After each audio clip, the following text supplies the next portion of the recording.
represent an NGO from Ukraine. Please tell us if the reforms already made after the events in Maidan met the expectations the civil society from Ukraine had at that moment until today. Well, on the one hand, we had really great expectations that probably were not fulfilled,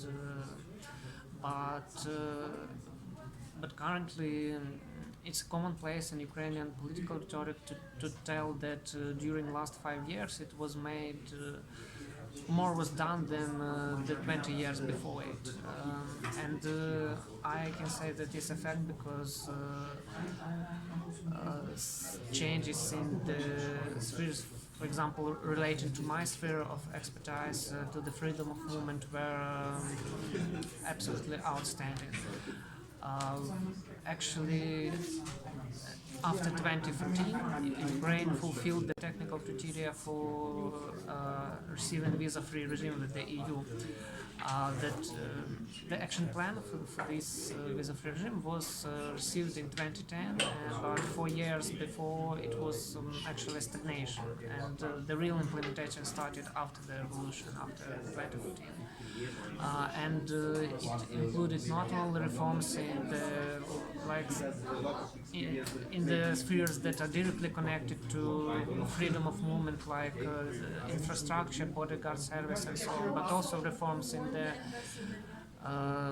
internal security, the police reform, the creation of anti-corruption bodies, the reforms in the human rights protection.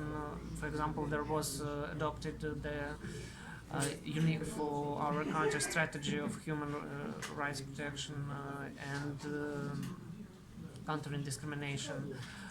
So I can say, yeah, there were a lot of really important and implemented reforms, but at the same time, some of them were not implemented fully, or were imitated, or were. For example, well, we have really troubles with launching anti-corruption bodies. We have got all necessary legislation, but the political will, the legislation, or which are the main problems in this regard? Yes, I think that some political will connected to fears of politicians to become objects for object of interest for this anti-corruption. Yes, because you also have oligarchs here, you also have Yes, politicians with their yes. connections, like in other countries in the region, of course.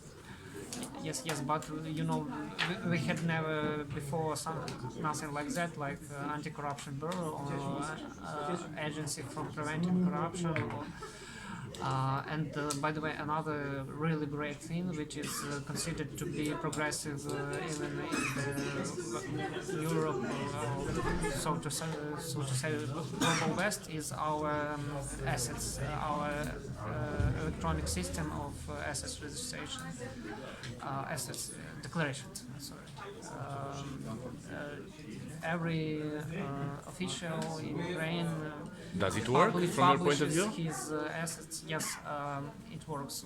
We had troubles with launching agency of preventing corruption because they are not working with these electronic declarations properly.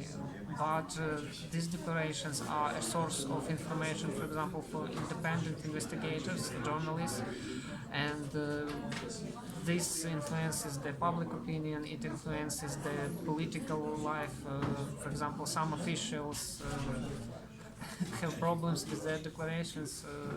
They have to explain where they did get that goods or monies or cars or houses that they declared.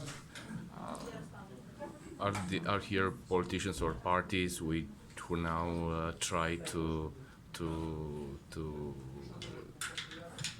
modify, to change the legislation in order to reimpose the status quo from before?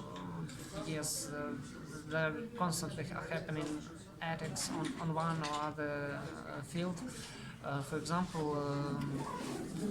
like one way is trying to stop the reform itself, to adopt some laws that are making impossible control via decoration. But the other way, which was very creative and interesting, was an attack on civil society activists. We are making, we are forcing them to declare their assets. Uh, this legislation was adopted 2 years ago, and it was relevant especially for people dealing with corruption, like anti-corruption organizations. They were forced, just like officials, to declare their assets too. Yes, and only 2 months ago, the Constitutional Court recognized this law unconstitutional, so formally it stopped from being in power. So we have strong resistance, but these reforms are still going on. And by the way, the control from the side of European Union also plays its role, because we are having the post-liberalization monitoring mechanism. European Commission publishes report each year, and each year they are saying like the anti-corruption bodies needs to start their functioning. So you need the pressure of EU, for example. Yes, You need for absolutely. Yes, and it's by now it's worked. It worked because the visa-free regime to which this monitoring mechanism is connected is an important issue, and it is popular in media. It is popular among people, and actually it is one of the most visible advantages of the European vector, political vector in Ukraine. Actually, one of the most visible and one of the best felt, to say, by the ordinary citizens. Thank you very much.